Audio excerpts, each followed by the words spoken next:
And so now I come to the 4 Ariyan truths. The first one is first Ariyan truth is about dukkha. That all existence is dukkha.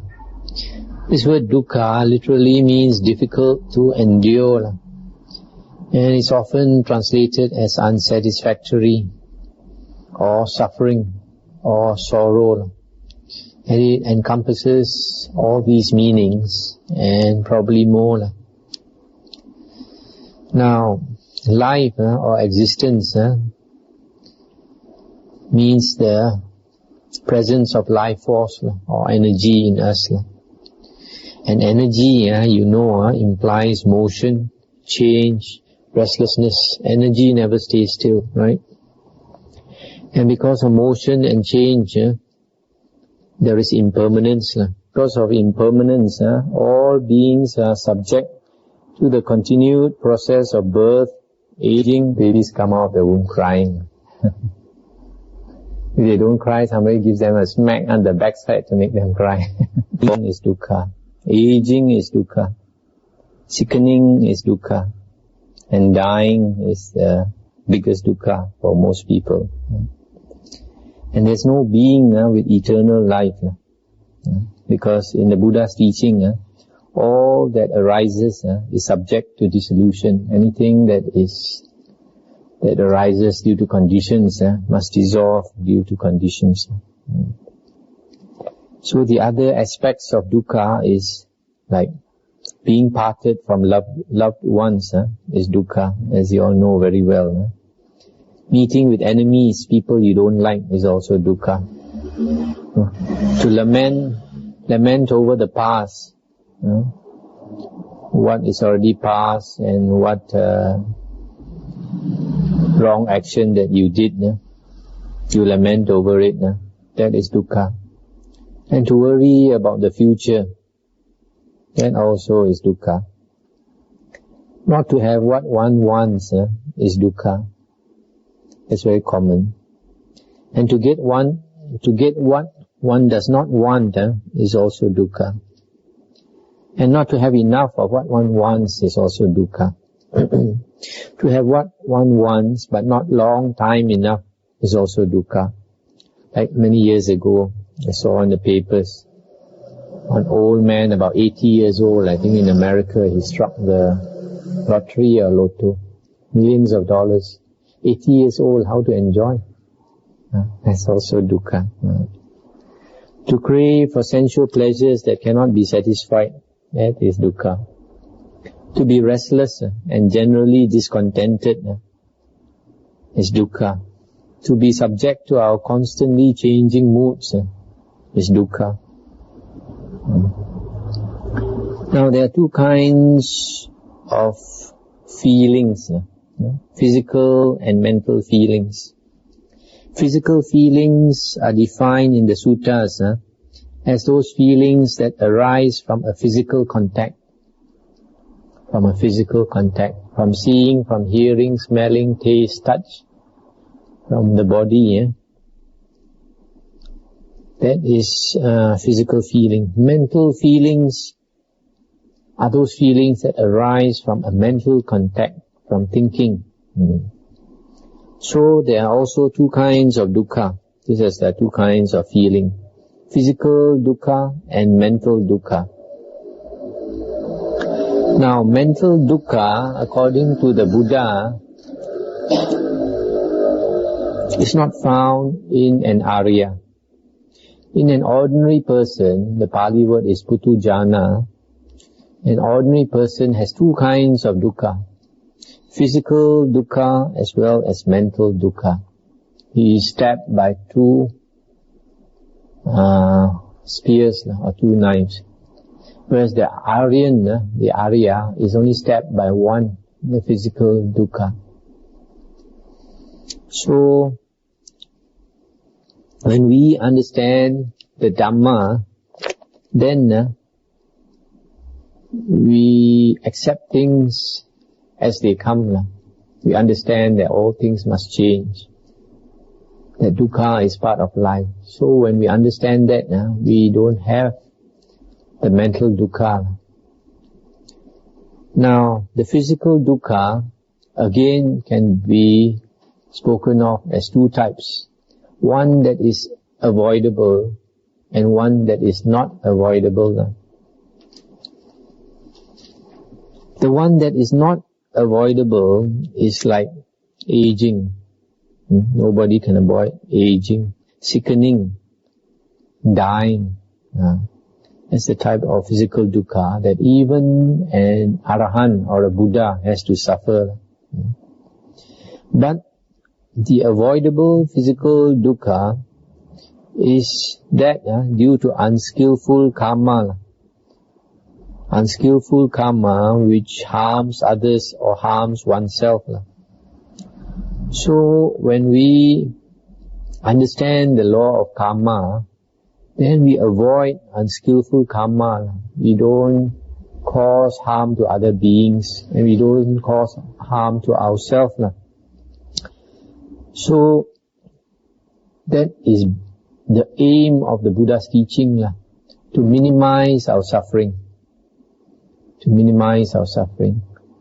The Buddha's teaching is for us to understand what is skillful, what is not skillful. And from understanding what is skillful or wholesome and what is unskillful or unwholesome, in other words, good and bad, then we steer our path in life so that we walk the skillful way, the good way, and in the process of walking the good way, the good path, the skillful path, we avoid those unskillful actions that lead to unnecessary suffering, so that we have a minimum amount of suffering. And as we become more knowledgeable of the Dhamma, then we will come to realize if we want to end all dukkha, then we have to end this round of rebirths. Because existence is suffering. So as long as you are in this physical world, then there must be suffering. So the only way out of dukkha, in other words, even that minimum dukkha, if you want to eliminate entirely, totally, then you have to eliminate existence, which means you have to eliminate rebirth. Now we come to the second Ariyan truth. The second Ariyan truth is the cause of suffering. And the cause of suffering basically is because there is existence. As long as you have existence, there is suffering. Now the cause of existence is birth or rebirth. Okay? Now what is the cause of rebirth? The cause of rebirth is craving. That's the normal translation for the Pali word tanha. Okay? So in the Buddha's teachings, the cause of suffering is normally given as craving, tanha. Now this word tanha literally means a thirst, kind of thirst, a kind of like unquenchable thirst. So that is the meaning of craving. Now, there are three types of craving. Craving for sensual desire, craving for existence, and craving for non-existence.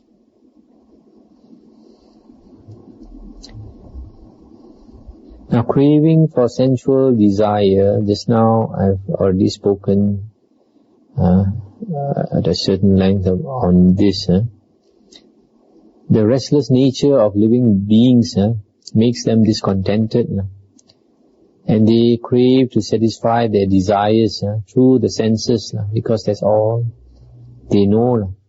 For a normal person, this discontentment you want to satisfy, just like the leper that itch he wants to satisfy. And the only way to satisfy this discontentment is to distract ourselves through the senses, and we try to satisfy our desires through the senses, things like sex, food, shows, music, luxurious living, etc. Now, of all these sensual desires, the desire for sex is probably the highest, strongest. And because this desire, sensual desire, living beings, that means normal, ordinary living beings, die unsatisfied, discontented, with the flames of desire unquenched. So because of that, rebirth occurs again. That is the craving that causes, the sensual desire craving that causes a rebirth. The second one is existence, the craving for existence. Now, of all these three types of craving, probably the craving for existence is the strongest. And this craving for existence is actually the will to live. The will to live. This will to live is nature's way for every species to preserve itself. That is why in every living being there is a sense of an I, a self. And because of this I, this self, we naturally tend to protect the self and we become selfish. And we wish to perpetuate this self. So because of that, when a person is dying, the will to live is so strong that it generates it's like a flame. The flame is about to die off. But because of the will to live, it bursts into flames again. It's just like the fire, you are burning some wood and leaves and all that. Sometimes it's almost like the fire is almost dead. And you see only smoke. And after a while, suddenly, the thing bursts into flames again because there's still something unburned there. So, this will to live is the hardest to overcome because it is the strongest of all cravings. And that is why the attainment of Arahanthood, the ending of the round of rebirths, Arahant is one who has broken the wheel of existence, the wheel of the round of rebirths, because Arahant comes from two words. Arahant actually comes from the word Arahatta, Ara and Hatta. These two words, Ara and Hatta. Ara means the spokes of the wheel, Hatta means it's destroyed, broken up. So Arahatta or Arahant is one who has broken the wheel of the cycle of rebirth. So the attainment of Arahanthood is the greatest attainment, the greatest act anyone can carry out. It is also the noblest. Why is it the noblest? Because that is the most difficult thing to do, to give up the self. And also the Arahant is the most compassionate being.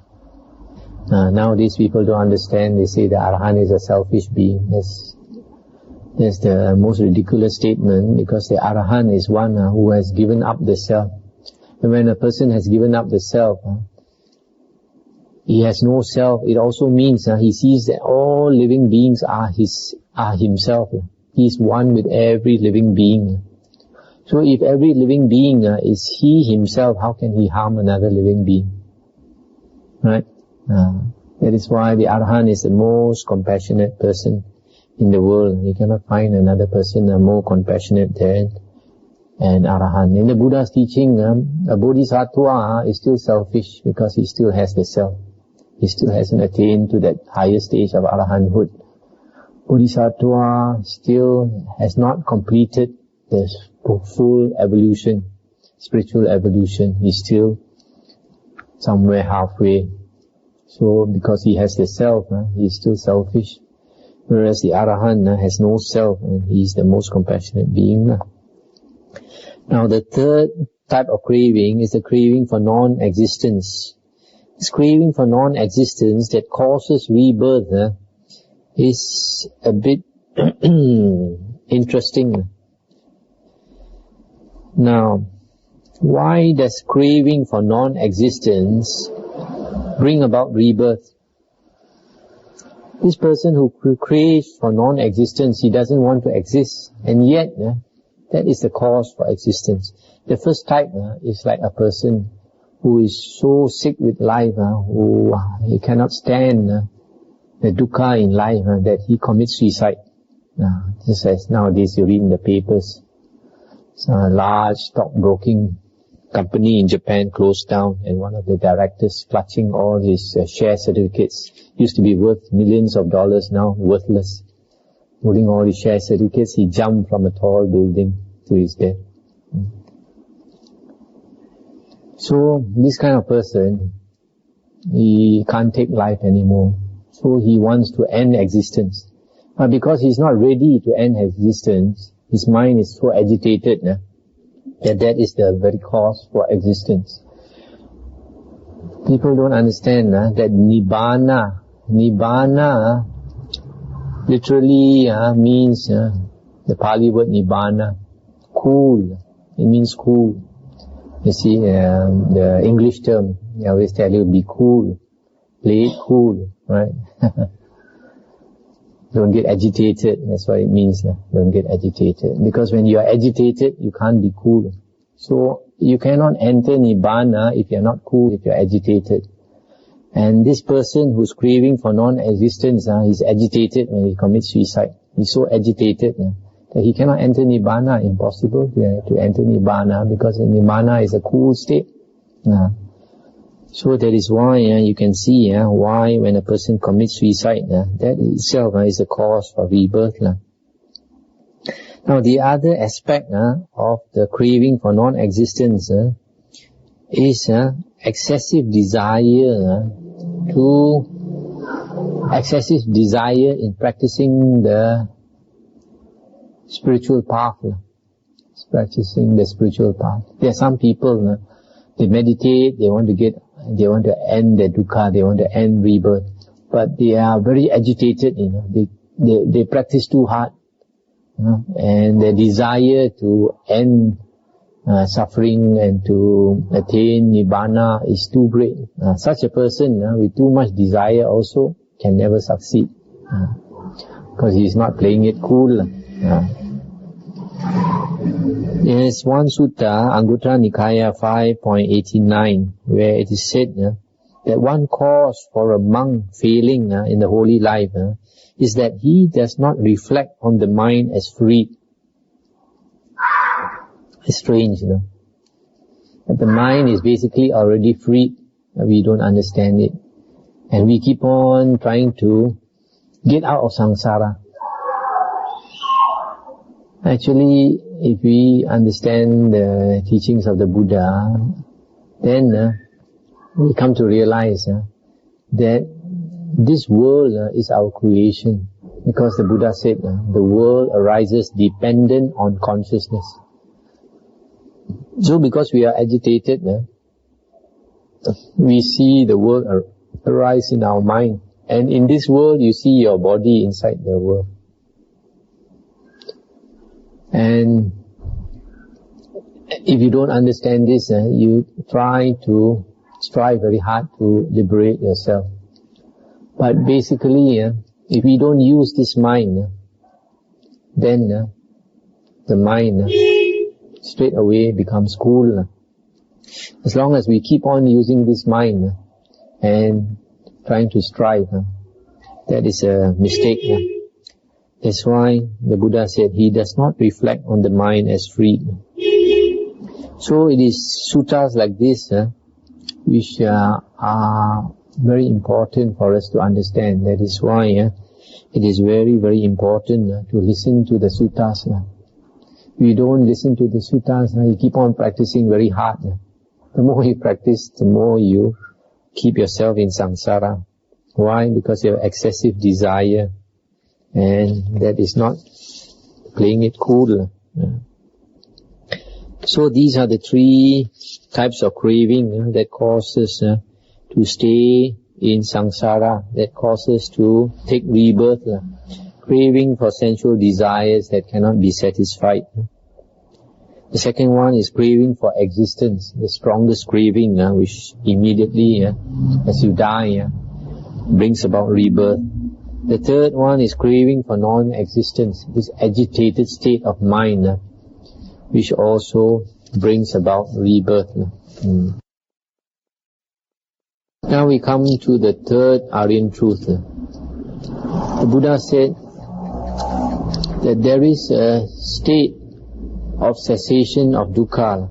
So the third Ariyan truth is the cessation of dukkha.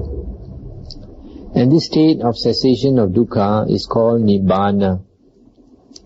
And nibbana is a state of no craving.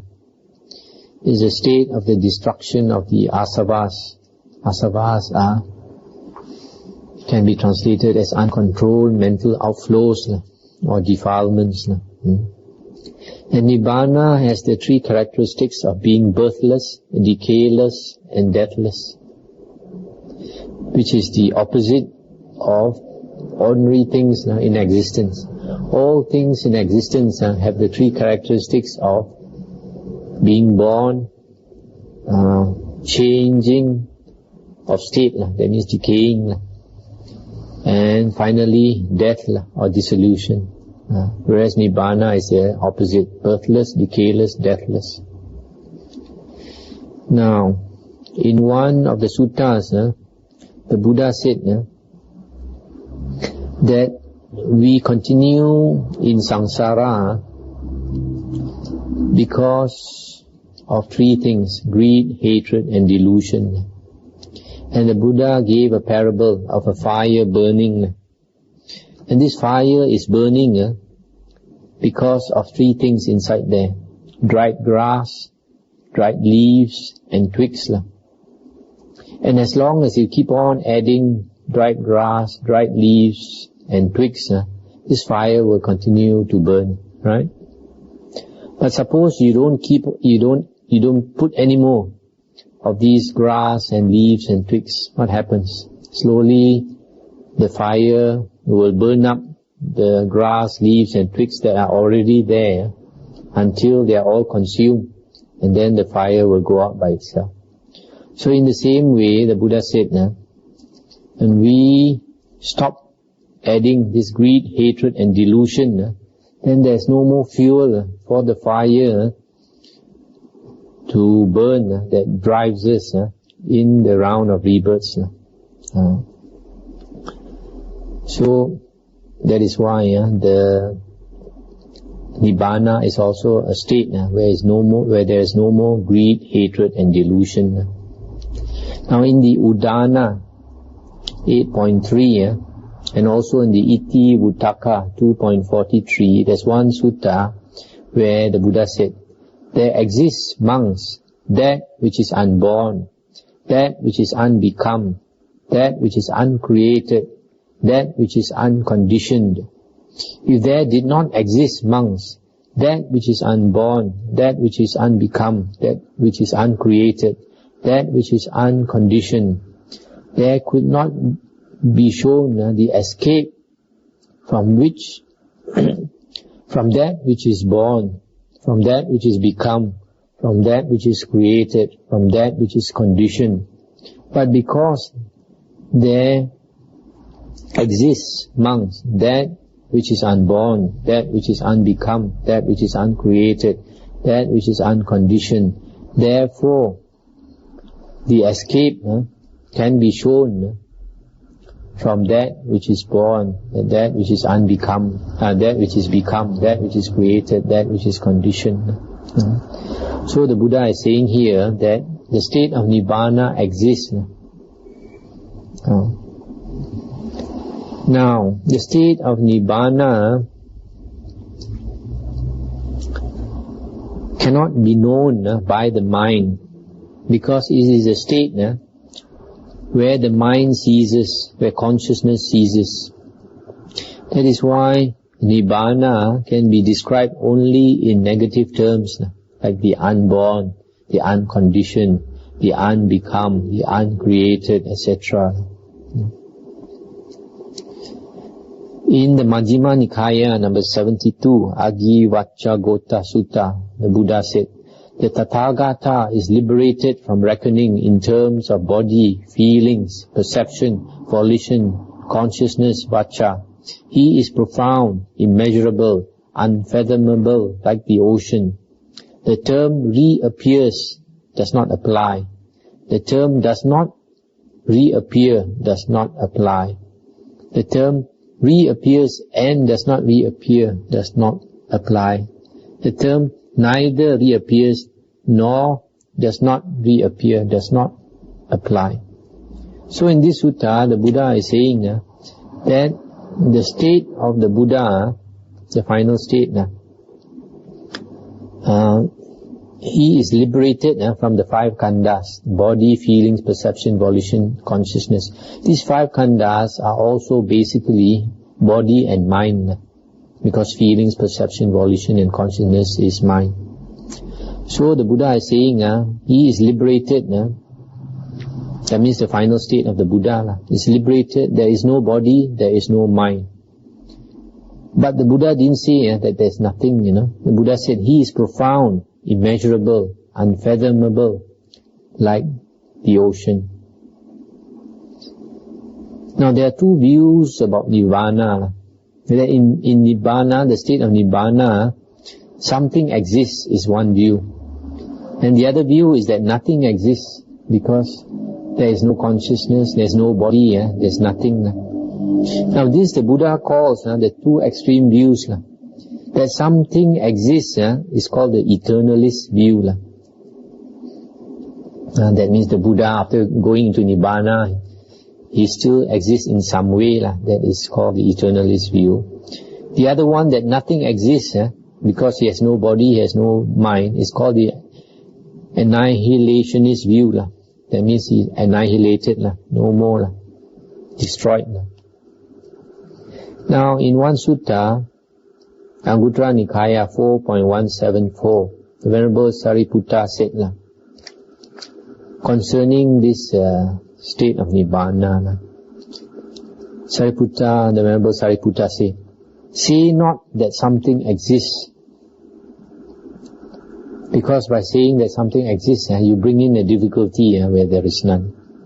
And he also say not that nothing exists, because if you say that nothing exists, you also bring in a difficulty. So, because this state is beyond the mind, we cannot speculate on it and say that something exists or that nothing exists. It can only be experienced by an arahant. But in the Aganya Sutta, in the Digha Nikaya numbers 27, the Buddha said, this designates the Tathagata, Dhammakaya, Brahmakaya, Dhammavuddho, Brahmabuddha. Dhammakaya means the Dhamma body. Brahmakaya means the Brahma body.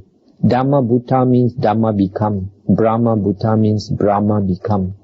So the Buddha is saying that after he passes into Nibbana, this is the Buddha, the Dhamma body, the Brahma body.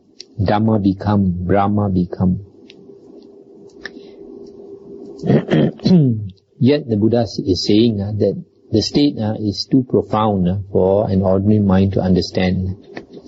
Now, sometimes some people think that the Buddha's teaching is very different from the Hindus. To me, it's not too different, even though some people say you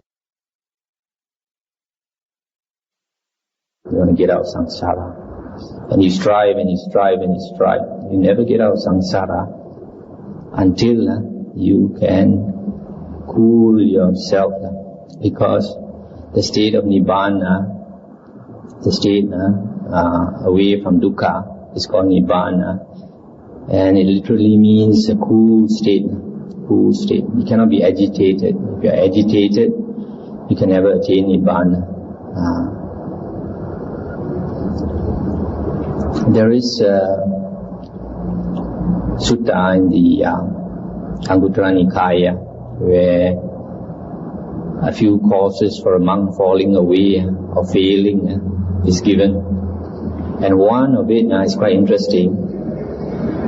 One of the causes is that the monk does not reflect on the mind as free. The mind is basically free. There's no need to look for liberation. The more we look for liberation, the more we tie ourselves up if we don't know how to go about it. That is why it is important to listen to the Dhamma. When we listen to the Dhamma, then we understand the teachings of the Buddha are extremely important. The Buddha's disciples are called sabbakas, hearers. And before they do anything, struggling to meditate and all that, they hear the Dhamma first, listen to the teachings of the Buddha, understand before you start to walk the path. So, in the Buddha's discourses, the path out of samsara is a very gradual path. You cannot think you want to go for a 2 weeks retreat and try to attain in a short time. That is only possible if you have undergone a long struggle before you. For example, the simile of a durian dropping. It's true that durian dropped suddenly, but it took a long time to grow from a small fruit, grow in size. It takes a definite time for it to grow in size until it is fully grown. And after that, they need some more time to ripen. And then only when it's fully ripened, then it falls. So in the same way, the holy path, all the basic groundwork must be done. It's a very gradual path. And finally, the fruit falls. There is an interesting sutta in the Samyutta Nikaya where the Buddha talked about the parable of the carpenter's adze handle. You know, the adze is an instrument for planing the wood. And when I was young, they had these adzes where you use 2 hands to hold the adze and you do the planing. But probably during the Buddha's time, they don't use 2 hands, they just use 1 hand on the adze wooden frame, and then they do the planing.